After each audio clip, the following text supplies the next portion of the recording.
Hey guys, welcome back to my channel, Mommy Loves to Read. I'm Olivia and thank you for joining me today.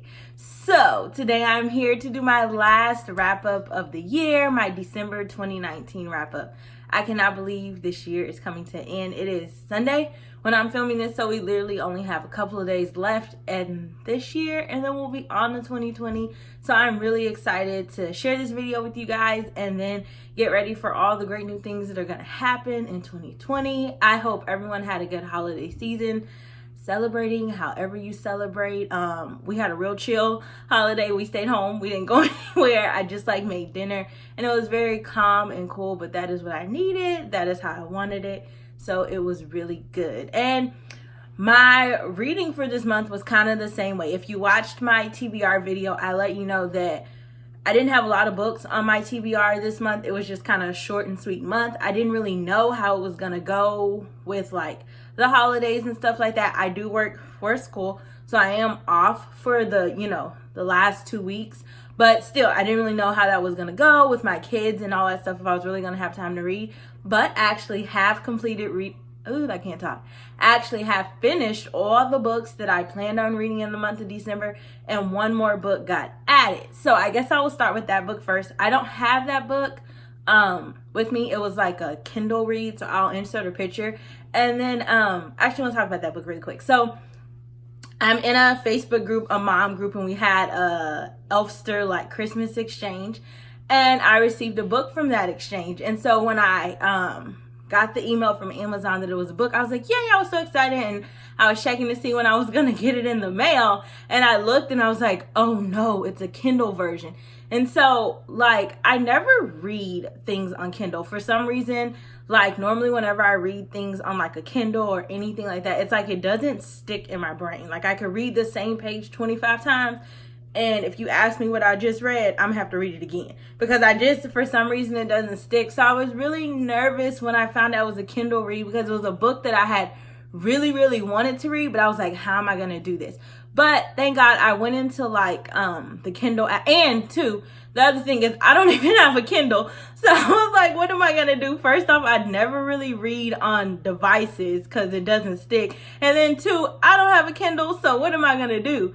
But then I remembered they have an app. So I went ahead and downloaded the app on my phone. And I was able to change the background and stuff like that. I went ahead and changed it to the black. And then I changed the font a little bit and lowered the lighting. And I think that really, really helped. So I'm really excited to maybe going into the new year reading maybe more books on the Kindle every once in a while. I personally just like having a real paper book in my hand, but I do think that's a really good option. Maybe if you're traveling or if you don't want to bring your books with you to work or whatever it is. So I'm talking about this book and I didn't even tell you what it was. The book that I wound up reading was Men We Reap by Jasmine Ward. And so I don't really even know how to put that book into words. I'm going to say if you haven't read it, go get it right now. Go read it. Whether you're going to read it on a Kindle or you're going to read it in paper version, go ahead and read it. That book was just so powerful. It was so raw and real, and you can really feel her emotion in it. And I felt like I related with that book so much. I'm so thankful that she was so vulnerable and wrote her truth. And it touched me in a way I don't even know how to put it into words, but if y'all have read that book, comment down below and let me know what you thought about it. It was just an amazing, amazing read. So if you get an opportunity to read that book, please, please, please read it. Don't let the opportunity pass you by. It was just an amazing book, and I'm really glad, one, that I got to read it, and then two, that I tried a different way of reading it. Like I said, I was really nervous at first, but I had no problem reading it once I made those changes, and it was just an amazing book. So I'm really thankful that I was able to receive that book, and it definitely is it's a book that you need to read. That's all I can say. I'm sorry, I don't really know how to put it into words, but it's just one of those books that it pulls you in, and it doesn't let you go. And I finished that book 2 or 3 days ago, and I still keep running it through my mind. I'll just be sitting there, I'll be like things of it will just pop up in my head, and I keep running it through my mind. And so I feel like that's how you know it's a good book, because it stays with you after you've read it, So yes, I really, really love that book. The next book, which these are not in any order, they're just the books I read. The next book that I read this month was Girl, Wash Your Face by Rachel Hollis. This was my first time reading this book. I feel like Everyone has probably heard of this book. I kept hearing such great things about this book. So I was like, let me pick it up and see what it's about. And this book, guys, is such a good read. I feel like this is one of those books that everyone needs to read. It is going to meet you where you are. Whether you're on your journey and you're like, I am winning, it's going to meet you there. If you're like on your journey and you're like, I don't know what to do. I don't know if to turn left. I don't know if to turn right. This book is just going to meet you where you are. I feel like this book is so full of encouragement and just her truth. Once again, I feel like this book, she really sat down and just wrote her truth. She wrote about how so many lies that she believed, like how she believed them and they caused her to not get to where she needed to be, and how once she stopped believing those lies and turned them around, she was able to get to where she needed to be. And the one thing that I really love about this book, she just reminded you to like never give up on you and to never give up on your dreams, and don't let anyone ever tell you no. Like that's the one thing that she kept saying. Like she feels like the reason she has been so successful is because she never took no for an answer. Like when she got a dream or a desire or something in her heart and in her mind, she was like, I am going to get it. I'm going to get there. And that's it. Like I don't have any other options, point blank. Like that's going to happen. Like I want this, and so it's mine. And I feel like this book is just such a great book, such a good encouragement. If you're just looking for a book to kind of give you that kick in the butt, but also like to just kind of wrap you in a hug and be like, girl, you got this. This is this book right here. I actually love this book so much that I bought her. This is a library copy, but I went ahead and bought her other book, Girl Stop Apologizing. I found it at my Goodwill for like $2.99. So I bought it. So I'm really excited to read that also in 2020. So yes, this is a really good read for the month of December.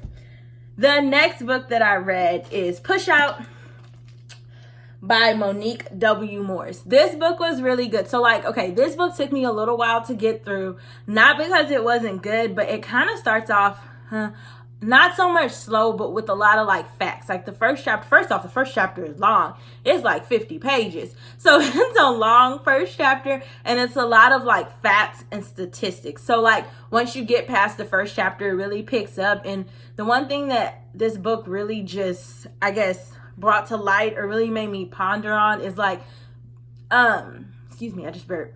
So much of what like these girls were being punished for or kind of like being discriminated against, like it wasn't their fault. I feel like, which we all know as like African American like women and things like that, we kind of have like two cards stacked against us. Not only are we a minority being like women, but we're a minority because we're African American. And I feel like a lot of the struggles and the things that these girls went through, if people would, one, just see them as kids and stop characterizing them as adults, that would help too. Because you want these kids to behave in ways, one, that honestly as adults we don't even behave that way, but you're putting all this pressure on these kids to like behave in a certain way. And sometimes too, like it was one part in here that really made me think how like sometimes we have biases against people and we don't even realize. Like if someone was to ask me, do I feel this way? I would be like, oh my gosh, no, like I don't. But then my actions are not lining up with what I'm saying. So really stopping and thinking like, do I have those kind of biases that are internal and I don't even realize I have them? And because I don't realize I have them,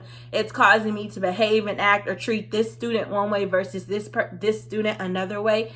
And so I think that was really interesting. And then the last thing that I liked about this book, at the end, it had like a conversation where it was like, one section was like to girls to kind of show them how to navigate and like give them some encouragement. One part was like for parents, like if you're dealing with this with your child, here's a way to kind of help them and help navigate the educational system. And then if you are an educator, if you're someone who's in policy making, like what you could really do to implement change so that like these type of things are not going on. So I feel like this is a very great book if you are a parent to a girl, if you work in a school system, or if you're just someone who's like, I just want to know what I can do to help.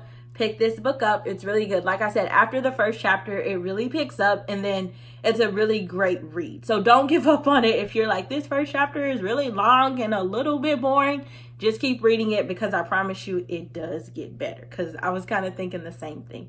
So yes, this was a really good book. Hold on guys, I'm gonna take a drink.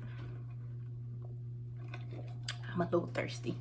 And then the last book I read this month, drum roll please, was Children of Virtue and Vengeance. So guys, okay, If you watch my TBR, you know I was really excited about this book. I was impatient. I needed it to come because I needed to read it, and I got it and I read it, and it was good. So I'm going to start with the things that I liked about this book, and then I'm going to talk about a few things that I don't like about this book, which is why I saved this book for last, because I feel like the rest of this review is going to be a little long-winded because I'm talking about this book. So this is the second book in the Children of Blood and Bone series by Tony Adeyemi, and it was really good. I love this book. In this book, you're following Zaylee, Inan, Amari, and Zane. They have restored magic, and now they're kind of trying to get control. Like, this magic has been restored, and now they need to get control, so they're trying to take the throne or whatever. And it is just a bunch of craziness going on. There's a lot of political unrest. There's these when the magic was restored, not only did the diviners get their powers back, but there's also a lot of people that are part of the royal family that had powers, and they didn't know they had them.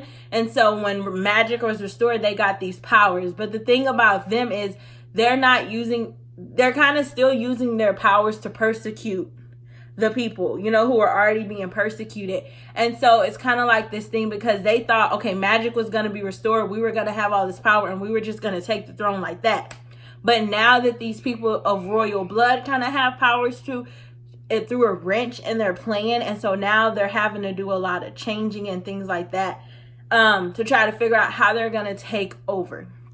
So yes, I don't want to like spoil it. So it's going to be like a review, but it's going to be like a very surfacey one. So yes, I like that. I also like that you got to see some of the characters from the first book that like you really didn't get to learn a lot about. They were kind of just like, okay, they're there and they were gone. You really went in depth. So you really got to find out more about Zaylee. You got to kind of follow her journey more.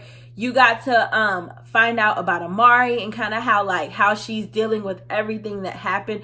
They both lost. Zaylee winded up losing her father trying to restore magic, and Amari winded up killing her father. And so they're kind of both dealing with like feeling alone, like they don't have anyone. Zaylee does still have her brother, so she's holding on real tight, because she's like, Zane is all I have left. I already lost Mama, I already lost, Baba, so I have no one. And then you have Amari, who she lost her dad. Obviously she killed him, and then her dad killed her brother, and the only other person that she kind of has is her mother, which her mother is a whole just ball of crazy. And you'll find that out the more you read. Her mom isn't crazy. She is like the narcissist of all narcissists, and like it's crazy. In the first book, you kind of like, I kind of felt sorry for her, but I didn't. I felt like her husband was just like this evil person who was so mean to her. But then I was like, you're so mean to your daughter. Like, how are you doing? So it was like a love-hate. But then once this book came along, I was like, this lady is crazy. You find out, like I said, you find out about her. And what you find out is, which this is going to be spoiler alert for anyone who hasn't read this book. You find out that, so her husband, the whole reason he had this war against everyone is because they killed his first family. And so he's kind of like on this vendetta to get rid of magic, because magic is just evil. They took his family from him, and he's not going to let it happen again. What you find out was it was her fault. Like, she made them destroy everything. And she is like, she's one of those people where she's like, I want to be in control. I want to be in control at all costs. So if I have to kill everyone in my way, I'm going to do it, because hey, that's what it's gonna take. So that was just like crazy. Another thing that I really liked about this book was it showed you got to really see like the relationship between Zaylee. In the first book, she kind of had this thing going with Anon. That's over with, and she finds someone else. So you get to see kind of like her relationship between her and Rowan blossom. I also like this book, this one, that it did represent different types of love and different types of relationships. There's like a same-sex couple in here. It's Connie, and I don't remember what her girlfriend's name is, but they just have a really good like relationship, and they do cute little things, so it's really fun to watch that. So that's all things I liked about the book. Maybe not all of them, but a lot of them. The one thing that I did not like about this book, there was certain parts in the book where I felt like it was kind of repetitive. like it was kind of like the same thing happening in a way. Like they would have a battle, all these people would get killed. The Inca, which is like that's their like the people who are risen up, like now that their power has been restored, they're the army that's trying to fight to take over. So the Inca would almost get caught, and then they wouldn't, and then the royal people would find their camp, but then they would destroy them, or they would destroy some of the royal people. And it was just a lot of like back and forth, which I know it's a battle, so that's gonna happen. But I just felt like some chapters it was like, well, the same thing just happened. Like they killed some of their people, they killed some of their people. Okay, we're gonna retreat, we're gonna go re-strategize, and then we'll come back and we'll kill some of them and they'll kill some of us. So I just felt like some of it was a little repetitive. And then the second thing that which I guess I shouldn't say I didn't like. I guess the one character in this book that I went into the book like kind of like, okay, liking, and then by the end of the book I was like, sure, was Amari. Like anyone that has read this book, comment down below and let me know what you think about her. I just feel like Amari was like, in the first book, she did so much. She stole the scroll. She's kind of the one that got everything started. She saw her friend Benta get killed. It really like broke her in a way, and she stole this scroll because she was like, if I can restore magic and all these things. But I feel like in this book, Amari just kind of had like blinders on, and she saw what she wanted to see. And I feel like every time there was like an inkling that she was gonna finally understand, she would do something stupid. And it was like, okay, you don't understand, you don't get it, because you're doing the same thing. It was like she never could realize like this perfect world that you have in your head, I guess almost, is non-existent. Like you're gonna have to like either get on the train or get off the train. I feel like she always had one foot on and one foot off. And because she always had one foot on and one foot off, that like led her to do a lot of the things that she did. Because I don't want to give away everything. But yes, if you have read this book, just comment down below and let me know what you were thinking about that. Because I just felt like she like, by the end of this book, I was like, I don't like you. I just really don't. Like, ugh, you just leave a nasty taste in my mouth. And then the ending of this book, I'm real confused. Just real confused. So, like I said, if you've read this book, I don't want to give it away for the people who haven't. But let's comment down below and let me know what you think about this ending. Like, who did it? In my mind, I'm kind of thinking that it was Rowan. Because Rowan, although like now he has loved Zaylee and he kind of like is, I guess, trying to pursue her, he seems like to me a very cutthroat person. Like throughout the book, even though you could tell he always had a thing for her, but at the end of the day, he's all about business. And for me, I'm wondering if because he's all about business, he's like, yeah, I love you, but I want to get paid too. And then also, since he kind of got hurt, I feel like maybe he's trying to prove himself like, ooh, I still got it. I'm still in the game. I still got some skin in the game. So yes, anyways, that was really long-winded about this book. I have one more thing to share about this book. I did good, you guys, this time. Normally when I have stuff to tell y'all, I have to like read it and search, but I tabbed it this time, my little tabs that I got from the 99-cent store.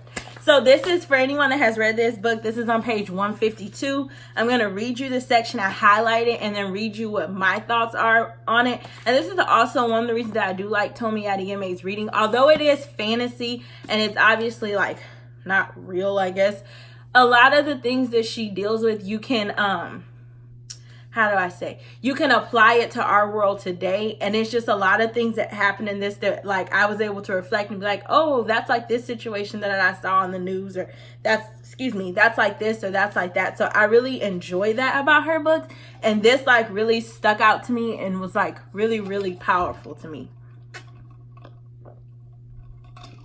Sorry guys, I'm talking a lot. So like I said, this is on page 152. And this chapter is, let me see, this is Amari. But anyways, it says, and this is her and Zaylee having a conversation. It says, if you're going to be an elder, you need to understand that true magic isn't about power, I explain. It's something that's a part of us. Something that's literally in our blood. Our people have suffered for this, died for this. It's not something you can just learn. You may have helped us get it back, but right now we're still being hunted and killed for the very magic titans like you use against us. And the titans were the people of royal blood who, once magic was restored, they had powers. But like they were like latent powers that got awakened when magic got restored. It says, Amari nods, wiping her tears as she digests my words. I'll find a way to apologize to the elders and the connectors. Good. I picked up the pigment again, dabbing the streaks along her cheeks. It's bad out there. We need you. So that was kind of like the exchange she was having with Amari. And in this section, it's kind of like Amari wanted to become an elder of the Connector clan because she has Connector powers. And, which this is one of the reasons, like I said, I feel like Amari just never got it. She just was always kind of like in her tiptoeing through the tulips. When it's like, all this is going on around you, do you not see it? And you're off being like, I just need to do it my way, my way, my way. And once again, she wanted to do it her way. And this was Zaylee kind of like talking to her and letting her know, like, yes, you have this power. But this power that you have, you just want to use it here and there. Like the power that I have, like I died for this. This was my whole life. Like this isn't, and it's not something that's just, it's not about the power. This like runs through my veins. This is who I am. I can't just pick up the power and put it down according to how I feel, kind of like you guys can. Like y'all use it when you want to, but then when it's not convenient for you, you're like, okay, I want to put it down. And so the thing that I wrote was, this reminds me of how people want to use parts of Black culture or traditions that they think are cool or on trend, but they don't truly know the weight of what it means to be Black.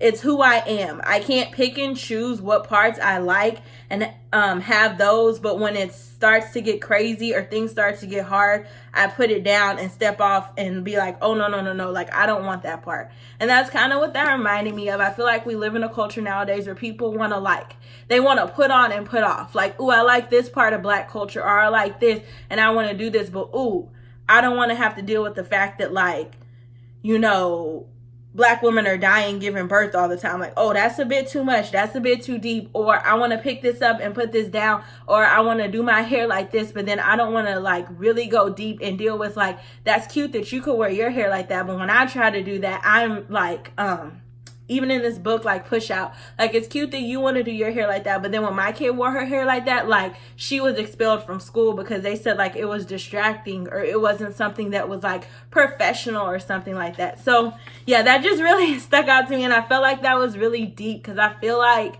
that happens so much in our culture nowadays, and it's like people don't understand. And I feel like that's kind of how it was. Amari didn't understand. She wanted to pick up this magic and put it down and use it according to like what was convenient for her or what was going to benefit her, but she really didn't understand the weight of it. Because for people like Zaylee couldn't just pick it up and put it down according to how she felt. Like, you looked at her and you saw magic all over her. Like, at least like Amari, she didn't have to wear it like that, you know? But it was like Zaylee couldn't pick and choose who to be like, this is who I am. It runs through my blood and I have to deal with all parts of it. I don't get to just only take the good parts or only take the parts that benefit me and leave all the negative around. Like, I'm the one that's being hunted. I'm the one that's being killed.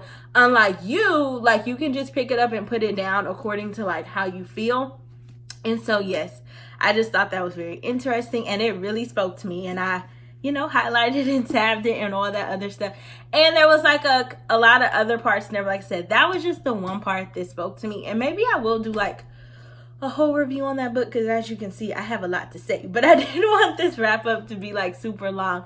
So yes, guys, thank you if you have made it this far. Thank you for sticking with me. And I really appreciate it. I hope everyone has had an amazing 2019, whether it has been with like reading, your life, everything. Just, I hope you had an amazing year. So yes, guys, that's my wrap up. Thank you for joining me. Comment down below and let me know, one, what books you read for December 2019. If you read any of the books that I read, comment down below and let me know your thoughts, your feelings, especially if you read Children of Virtue and Vengeance. Please comment down below and like let me know your thoughts and your feelings about the book. I really did like it, but I feel like I like Children of Blood and Bone more. So yes, let me know. And until next time, guys, thank you for joining me. Bye.